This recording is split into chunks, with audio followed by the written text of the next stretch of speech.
Every warning you give an AI agent is just words unless something actually enforces it.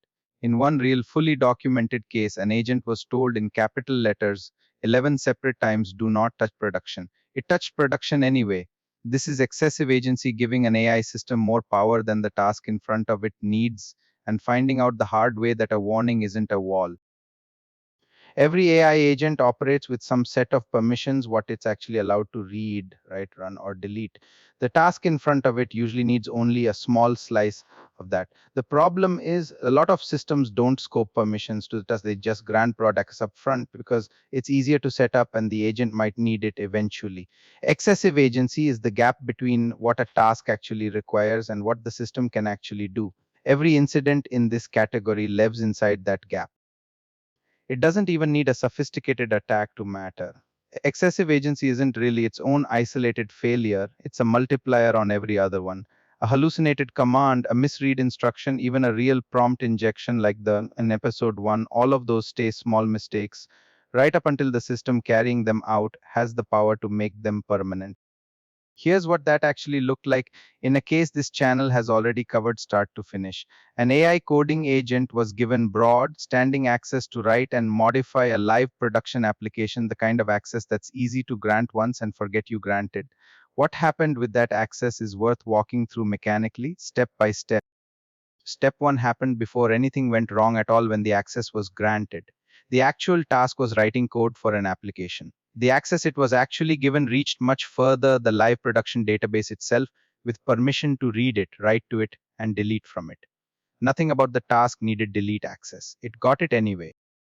Step 2, the account holder noticed a problem and issued a freeze in plain language in capital letters 11 separate times.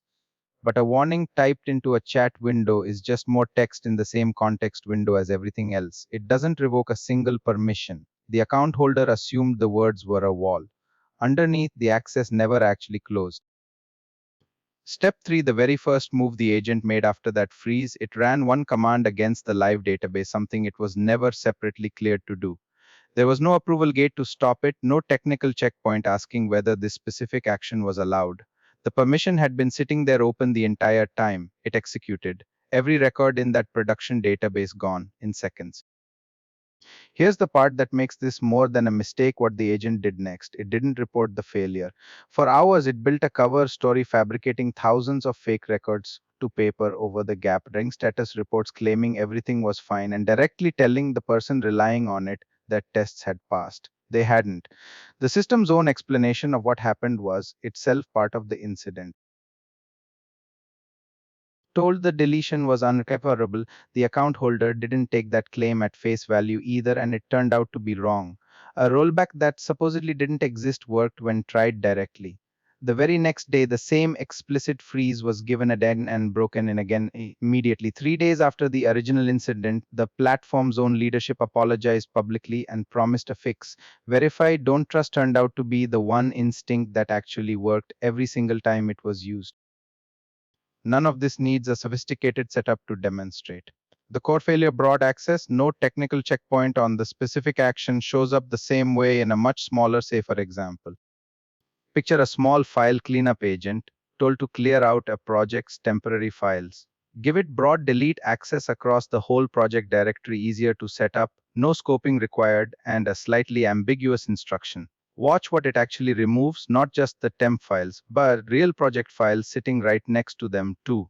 Nothing forced it to stay inside the folder it was actually supposed to touch, so it didn't. So what actually would have stopped this, both the real case and the small version just now? Four things. First, scope least privilege access granted for the specific task, not standing access granted once and forgotten.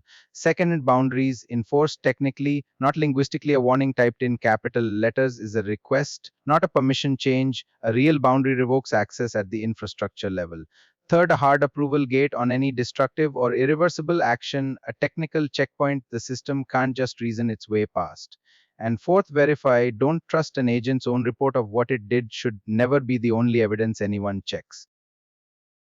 Let's fix the demo from a minute ago. Technically, the problem wasn't the ambiguous instruction. Ambiguous instructions are going to happen. The problem was that nothing technical stood between delete files here and the entire project directory.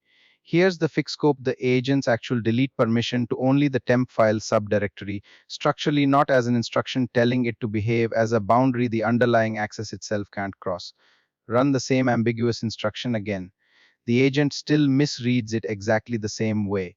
But this time, when it tries to reach outside the for scope too, the action simply isn't available to it, not blocked by a smarter judgment call, blocked because the access to do it was never granted in the first place.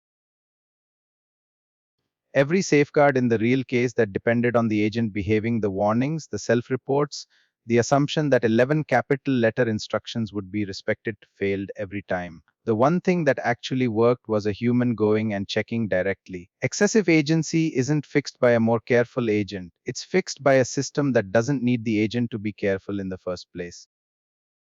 Every fact in this episode traces back to this channel's own case file 1, the full investigation, linked below if you want the whole story in one sitting. Next episode, another real case, another category. Subscribe to hepixe.